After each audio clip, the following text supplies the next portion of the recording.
The thing about deep space archaeology is that everyone thinks they're the smartest being in the room, especially when the room is a 5,000-year-old derelict station floating in the ass end of nowhere, held together by spite and questionable structural integrity. The Valorian Reach had been a mystery for exactly 3 centuries, ever since a mining expedition stumbled across it while strip mining an asteroid belt that definitely belonged to someone else. Nobody knew who built it. Nobody knew what it was for. And absolutely nobody could read the symbols covering every available surface, like some obsessive ancient species had gotten drunk on marking pens and decided to redecorate. Which naturally meant that every academic with a dissertation to defend and an ego the size of a small moon wanted a piece of it. The research vessel Academic Excellence, a name that should have been a war crime, hung in space 300 meters from the station's docking port. Inside its cramped conference room, 17 of the galaxy's most decorated scholars were doing what decorated scholars do best: arguing with each other while drinking terrible coffee and pretending their credentials meant something. Dr. Kelvin Thrace leaned against the back wall, watching the circus with the resigned expression of someone who'd made several poor life choices and was currently living through all of them simultaneously. He was human, which meant he was automatically the least credentialed person in the room despite holding 3 doctorates and publishing more papers than some of these windbags had read. Humans were the new kids on the galactic block, having achieved faster than light travel only 90 years ago, and the established academic community treated them with all the respect usually reserved for particularly slow children who'd wandered into a university lecture. The station beyond the viewport was a monster, roughly cylindrical, maybe 8 kilometers long and 2 wide, covered in the kind of architectural brutalism that suggested its builders had strong opinions about right angles and absolutely no interest in aesthetic appeal. It was pockmarked with impact craters, scorched by weapons fire that predated most current civilizations, and absolutely covered in those symbols. They ran in bands around the hull, spiraled down support struts, framed every doorway and viewport. Thousands upon thousands of symbols, each about a meter tall, carved or etched or somehow burned into the metal with a precision that made modern manufacturing look sloppy. And nobody, in 300 years of study, had the faintest idea what they meant. Professor Xylith was holding court at the moment, all 7 of her crystalline limbs gesticulating wildly as she explained her theory for the 9th time that week. She was Quiridian, a species that looked like someone had convinced diamonds to become sentient and immediately regret it. Her voice had the pleasant quality of breaking glass set to a rhythm section. The electromagnetic signature patterns are irrefutable, she announced, projecting a hologram that looked like a headache having an existential crisis. These symbols are clearly a form of quantum data storage, encoding information in the molecular structure of the station itself. My analysis indicates at least 17 dimensions of information density. Your analysis, croaked Professor Baln from across the table, indicates that you failed basic physics. Baln was Mytharian, which meant he was essentially a very opinionated cloud of gas contained in a mobility suit. His species communicated through chemical signals, which the translator rendered as the voice of a chain-smoking philosophy professor who'd given up on everything except being right. These are obviously religious iconography. The repetitive patterns, the positioning at key structural points, the way they frame entryways, it's textbook temple architecture. I've seen this exact pattern on 47 different worlds. You've seen rectangles on 47 different worlds. Cut in Professor Zixthar, their telepathic voice bypassing everyone's ears and arriving directly in their brains, with all the subtlety of a brick through a window.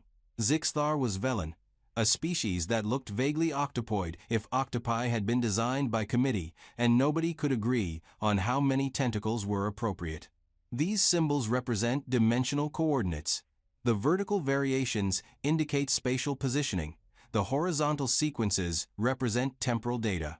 This station isn't a temple or a database, it's a map. The argument devolved from there, as it had every day for the past 3 weeks. 17 brilliant minds, collectively responsible for thousands of published papers, dozens of major discoveries, and enough academic awards to collapse a decent-sized bookshelf, and they couldn't agree on whether to have lunch at noon or 12:30. Kelvin sipped his coffee, which tasted like someone had filtered it through an old boot, and watched the station through the viewport.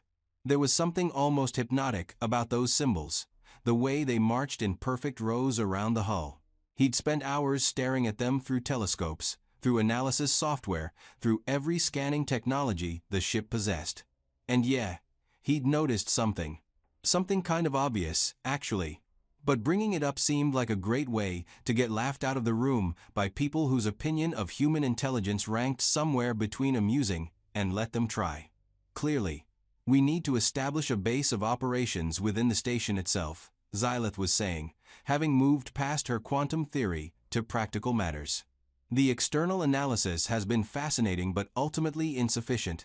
We need to access the interior chambers, establish what the builders used this facility for, and work backward from there. This, at least, everyone could agree on. Which was how, 6 hours later, Kelvin found himself in an environment suit that smelled like the previous owner had strong feelings about personal hygiene. And all of them were negative, floating through the docking port of a station that had been dead longer than human civilization had been literate. The interior was exactly as welcoming as the exterior suggested it would be. Dark, cold, and covered in more of those damned symbols. They were everywhere. Floors, walls, ceilings, around doorways. Next to what might have been control panels, or might have been avant-garde art installations. The research team spread out through the main corridor, scanners humming, lights cutting through the darkness like accusations. Remarkable preservation. Someone muttered over the comm. Minimal oxidation, no biological contamination. Whatever happened here, it happened fast. They found the chamber on the second day. It was huge, easily 50 meters across and 30 high, with a domed ceiling that made Kelvin's architectural sense twitch uncomfortably. And it was absolutely plastered with symbols, not just covered, not just decorated, but completely overwhelmed with them. They spiraled up the walls in sequences, marched across the floor in geometric patterns, radiated from a central point on the ceiling like someone had detonated an alphabet bomb. And right in the center of it all, on a raised platform that suggested importance or at least a flair for drama, was a control panel. Definitely a control panel this time, with what looked like input surfaces and display screens, all dormant, all covered in dust that had been settling for longer than most species had been spacefaring. The scholars went absolutely feral. Within minutes, the chamber was a chaos of scanning equipment, sample collectors, and academics jockeying for position like it was the last lifeboat off the Titanic. Xylith immediately claimed the ceiling patterns, spreading across them like crystal ivy, while making pronouncements about quantum foam. Buln drifted to the floor symbols, his suit's sensors working overtime. Zixthar positioned themselves at the control panel, tentacles hovering over surfaces they dared not touch. Kelvin found himself shunted to a corner with the other junior researchers, which was fine. He'd learned early that trying to compete with established academics was like trying to win an argument with a black hole. Instead, he turned his attention to the wall behind him, where the symbols ran in neat, organized rows. And that's when he saw it. It took a minute. The symbols were complex, sure, lots of curves and angles, the kind of thing that looked profound and meaningful. But there was a pattern, not an electromagnetic pattern or a religious sequence or dimensional coordinates, just a pattern. A simple, obvious, staring you in the face pattern. The symbols repeated in a sequence, first symbol, second symbol, third symbol, continuing up to what looked like 10 distinct characters. Then they started over, sometimes in ascending order, sometimes descending, sometimes in groups that added up in ways that made Kelvin's math-oriented brain start connecting dots. "Oh, you've got to be kidding me," he muttered. Over by the control panel, Xylith was building to a crescendo.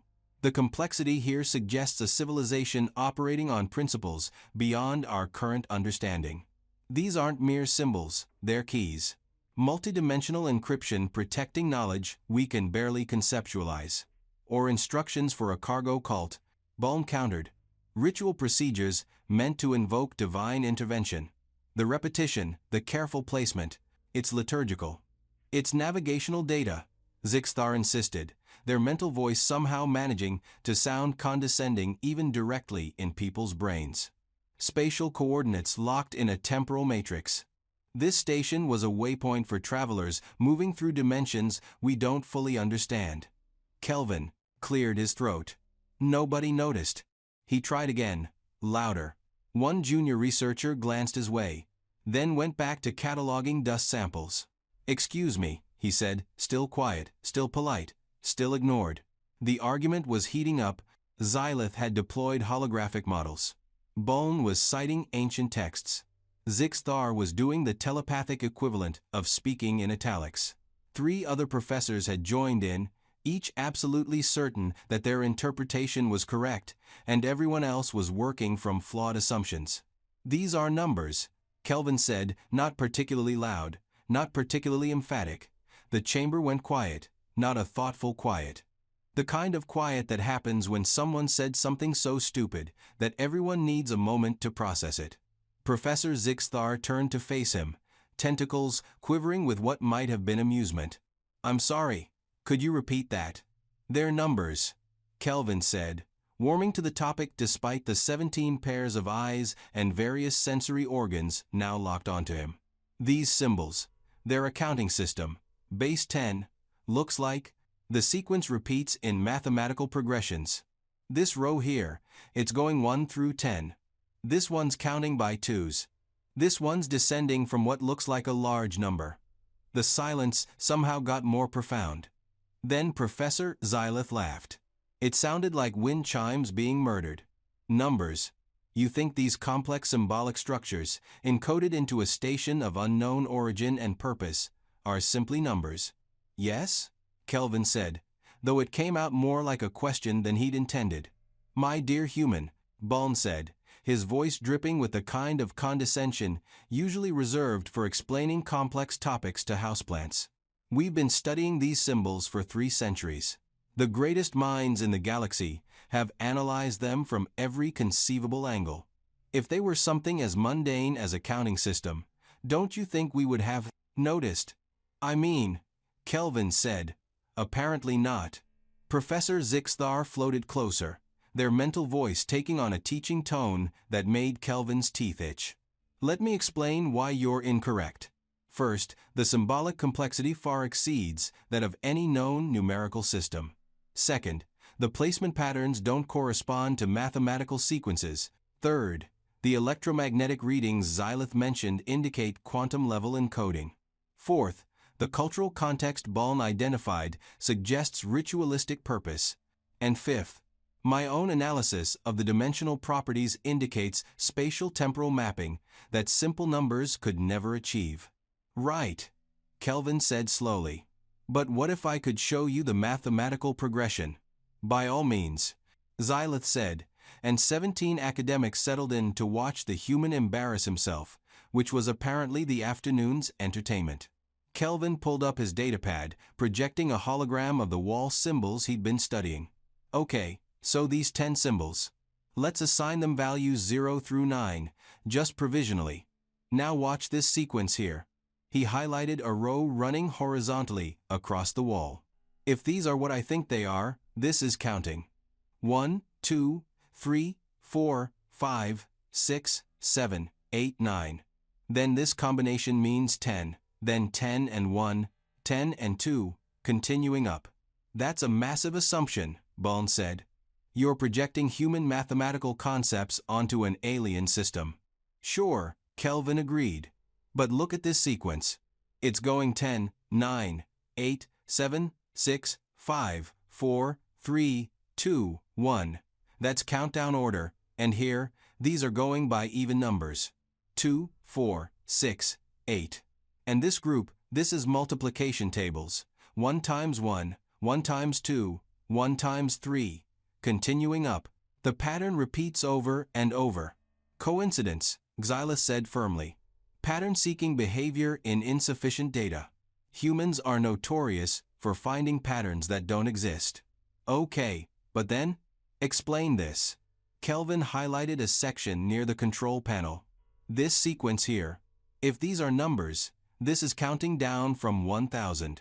999, 998, 997. It's decreasing by 1 each time. And it's positioned right next to what looks like a primary system control.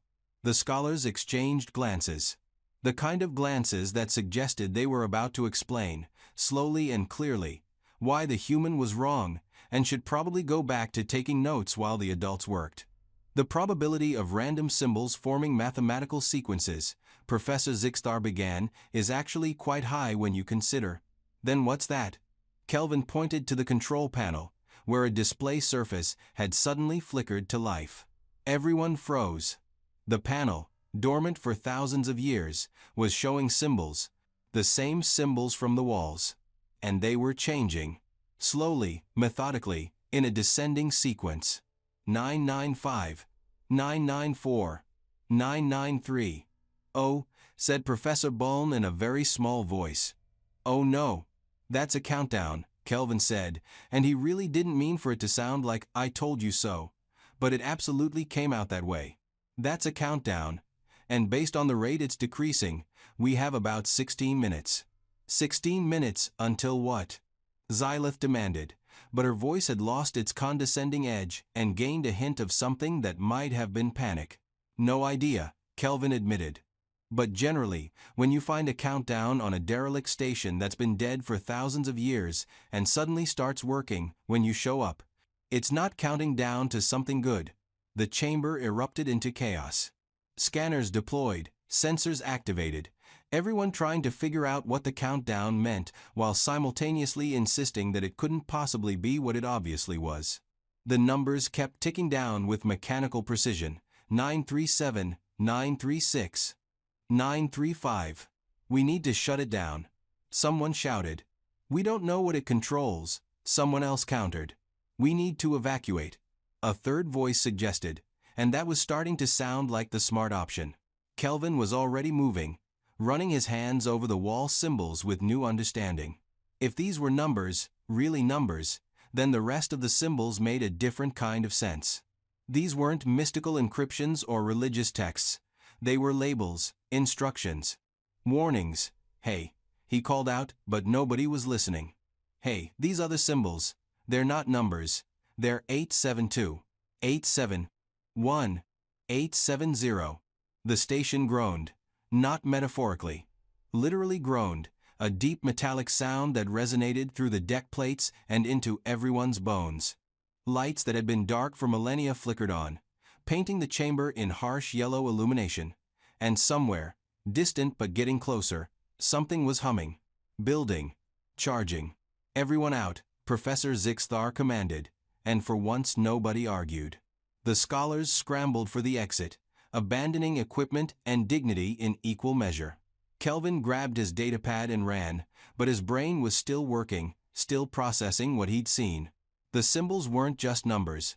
They were numbers and labels, distance markers, warning signs, operational instructions.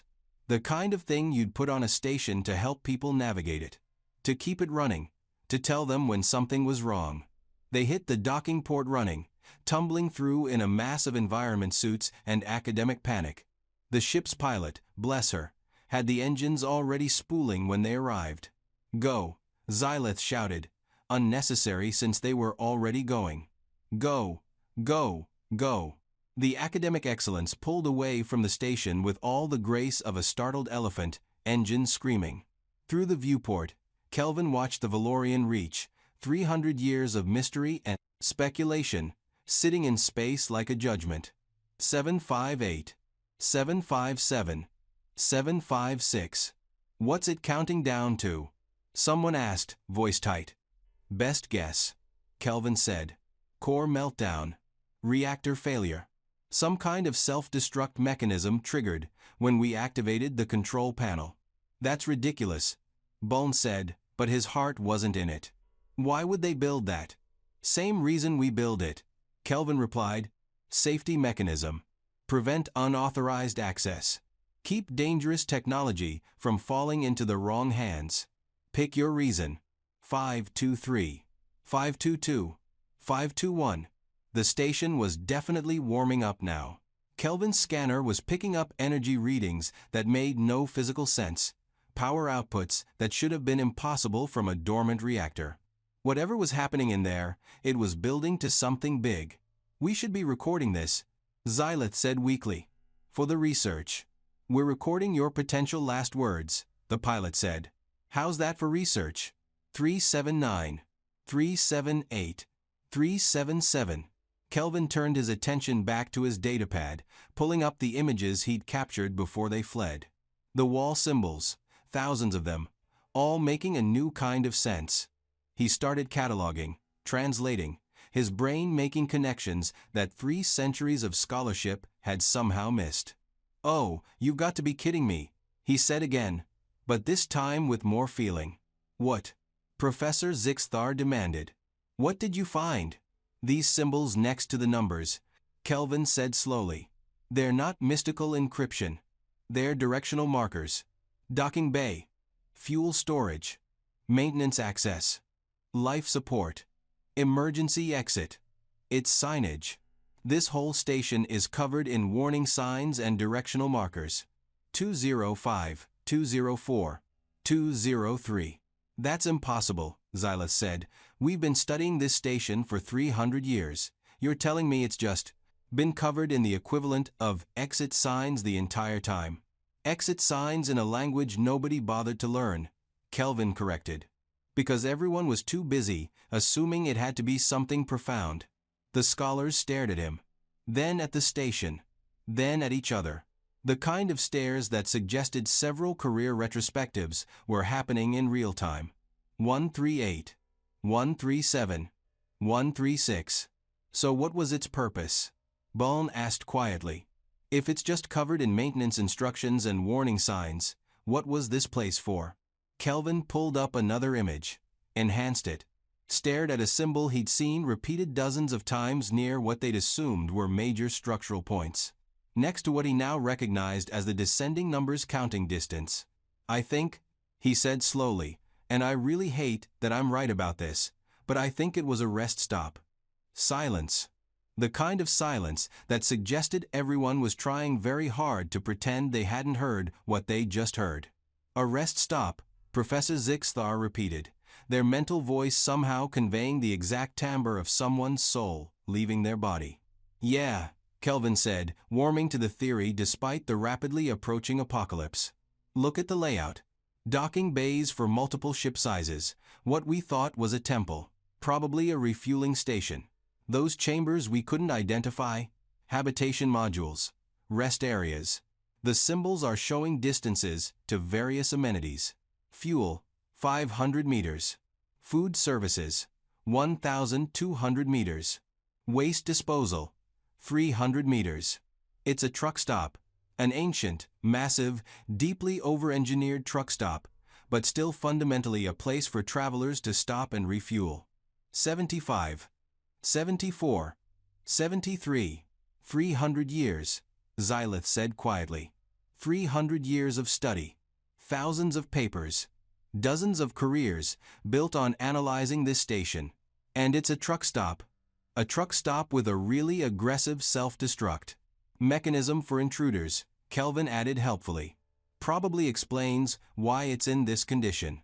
Someone didn't pay the fuel bill. Station went into lockdown. Anyone who tried to break in afterward got the countdown treatment. 42. 41. 40. The quantum signatures I detected, Xylith continued, sounding like she was working through grief in real time. The electromagnetic patterns. Probably the power distribution system, Kelvin suggested. These places needed a lot of juice to run everything. The religious symbolism, Baln added. The ritual placement. Fire exits, Kelvin said. Safety regulations. You put those in specific places. Code requirements. The dimensional mapping. Zixthar finished. The spatial temporal coordinates. Navigation markers, Kelvin said. Distances to other stations. Jump point coordinates. The kind of thing you'd want if you're traveling through unfamiliar space. 20, 19, 18. We need to be farther away, the pilot announced. way farther away. She wasn't wrong. The station was glowing now, visible light radiation washing across its hull. The countdown continued with mechanical indifference. 15, 14, 13. For what it's worth, Kelvin said, watching 300 years of academic certainty about to go up in flames. It was a really nice truck stop. Excellent construction. Solid safety systems.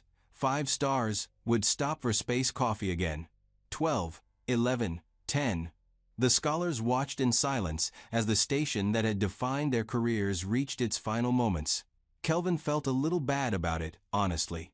300 years of study, thousands of brilliant minds, all trying to unlock the mysteries of the universe, and the answer had been bathroom this way, fuel that way. Please dispose of waste in designated containers. 9, 8, 7. I think, Professor Zixtar said quietly, that this stays between us. Absolutely. Buln agreed. Immediately. No question, Xyleth added. 6, 5, 4. We can reframe this, someone suggested. The symbology represents a fascinating linguistic evolution of utilitarian communication structures. Perfect, someone else agreed. Very publishable. 3, 2, 1. The Valorian Reach detonated. Not exploded, detonated, like someone had set off a precisely calculated demolition charge designed to remove all evidence of a structure's existence. The reaction was clean, controlled, and absolutely comprehensive. One moment, 8 kilometers of ancient mystery. The next moment, rapidly expanding debris field and a lot of very quiet academics. Well, Kelvin said into the silence, at least we evacuated. Nobody responded. They were too busy watching their careers flash before their eyes, or whatever passed for eyes in their respective species. 300 years of research, multiple academic disciplines, hundreds of published papers, all based on the fundamental assumption that the Valorian Reach was something profound and meaningful. And it had been a truck stop, with really, really good signage. The data we collected will still be valuable, Xyleth said eventually, trying for optimistic and landing somewhere around desperate. We learned about construction techniques, material sciences. Whoever built this had impressive engineering capabilities. They built a rest stop that lasted 5,000 years, Kelvin agreed. That's pretty impressive. Ever see what happens to a highway rest stop after 30 years? This is significantly better. Perhaps we could publish on the linguistic aspects, Buln suggested. The evolution of numerical systems across civilizations. Or the cultural importance of way stations in ancient trading networks, Zixtar added.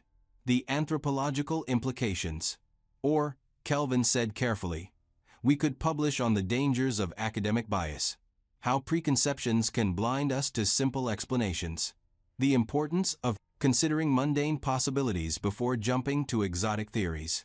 The silence suggested that this was not, in fact, what they were going to publish. Or we could go with the linguistic evolution thing, Kelvin amended quickly. That's good too. The academic excellence turned away from the debris field, engines humming as it prepared for the jump back to civilized space. In the conference room, 17 of the galaxy's greatest minds sat in contemplative silence, each processing the day's revelations in their own way. Professor Xyleth was already drafting a paper about quantum-enabled numerical systems and their applications in space-based architecture.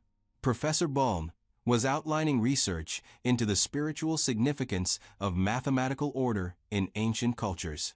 Professor Zixtar was calculating how to spin dimensional navigation markers into something that sounded suitably profound.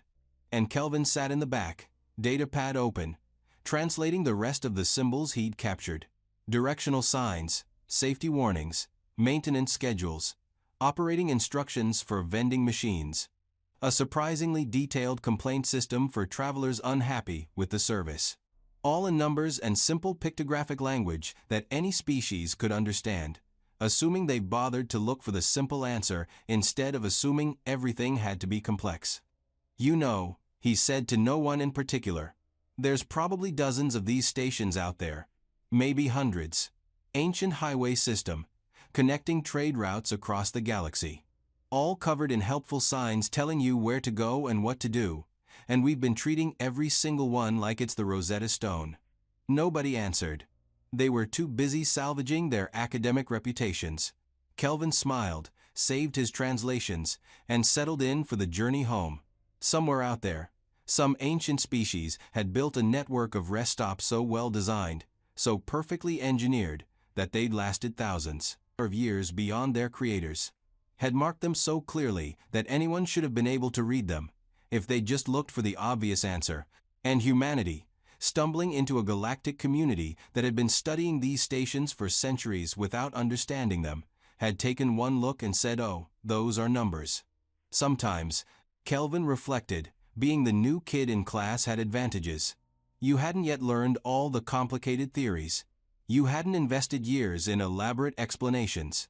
You could look at something covered in counting symbols and think those are probably numbers without worrying about how embarrassing that would be if you were wrong.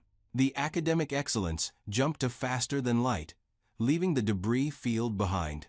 Somewhere in the wreckage, pieces of carefully maintained signage drifted through space, still readable, still clear, still trying to tell anyone who'd listen exactly what they were and what they meant. But nobody was listening anymore. They were too busy writing papers about quantum linguistics and dimensional spirituality, building new theories on top of the ashes of the old ones, absolutely certain that this time they'd figured it out. And in the back of the ship, a human researcher sat with a datapad full of translations, a small smile, and the certain knowledge that the galaxy was full of wonders. Most of them were just labeled better than anyone wanted to admit. The greatest mystery of the Valorian Reach, it turned out, was how 17 brilliant minds had managed to miss something so obvious for so long. But that was academic research for you. Sometimes the simplest answer was hiding behind walls of complexity built by people too invested in being right to consider that they might be wrong.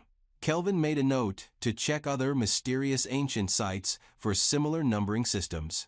Wouldn't it be funny, he thought, if half the unsolved archaeological mysteries in the galaxy turned out to be truck stops, warehouses, and shopping centers, all clearly labeled and just waiting for someone to actually read the signs? 300 years of scholarship, ended by one human with a basic understanding of math and a willingness to state the obvious. The stars streaked past the viewport, and somewhere out there, the universe kept its secrets.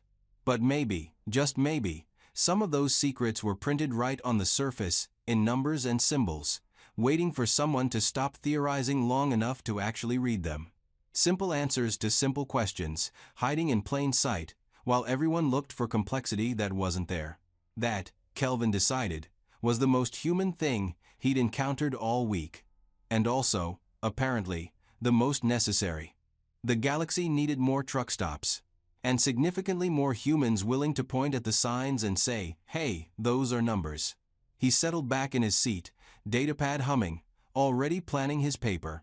Numerical systems in ancient galactic infrastructure, a case study in obvious solutions. Everyone somehow missed. It was going to be a bestseller, or get him laughed out of academia. But after today, he was pretty sure he could live with either option.